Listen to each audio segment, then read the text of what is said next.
ধরুন আপনি বাসায় রিডিং টেস্ট দিয়ে 26 পেয়েছেন, কিন্তু 26-এর সঠিক ব্যান্ড স্কোর কত তা আপনি জানেন না। তাহলে আপনি কিভাবে বুঝবেন আপনার সঠিক ব্যান্ড স্কোর কত? তাই সহজে স্কোর জানার জন্য আমি আপনাদের খুব সহজ একটি পদ্ধতি দেখাতে চাচ্ছি। আপনারা আপনাদের ফোন অথবা কম্পিউটারের যে কোনো ওয়েব ব্রাউজারের সার্চ অপশনে IELTS ক্যালকুলেটর লিখে সার্চ করলেই প্রথমে যে ওয়েবসাইটটি দেখতে পাবেন, এখানে দেখবেন www.ieltsadvantage.com লেখা থাকবে। এই ওয়েবসাইটে আপনারা প্রবেশ করবেন। প্রবেশ করলে এখানে আপনারা ক্যালকুলেটর গুলো দেখতে পাবেন।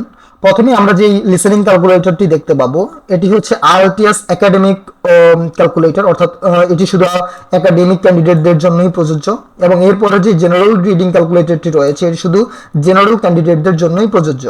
মনে রাখবেন, IELTS একাডেমিক এবং IELTS জেনারেলের ব্যান্ড স্কোর কিন্তু সেম হবে না কখনো। অর্থাৎ আমি যদি এখানে আপনাদেরকে একটি স্কোর প্রবেশ করিয়ে দেখাই, সেক্ষেত্রে ক্যালকুলেট অপশনে ক্লিক করলে আপনারা আপনাদের ব্যান্ড স্কোর দেখতে পাবেন।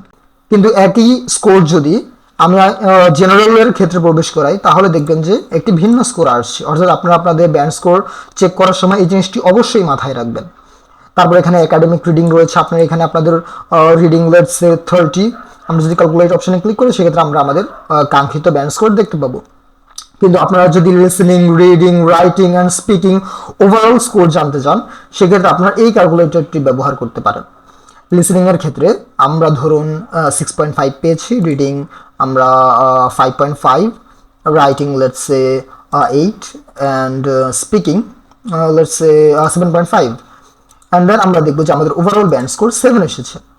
কিন্তু আপনি যদি ধরেন রাইটিংয়ে 7 পেয়ে থাকেন, রিডিংয়ে 8 পেয়ে থাকেন, সেক্ষেত্রে আপনাদের স্কোরটা ভিন্ন আসবে, অবশ্যই ভিন্ন আসবে। তো এভাবেই খুব সহজে আপনারা আপনাদের IELTS ব্যান্ড স্কোর বের করতে পারবেন। আশা করি ভিডিওটি আপনাদের ভালো লেগেছে। ধন্যবাদ শেষ পর্যন্ত দেখার জন্য। ভালো থাকবেন।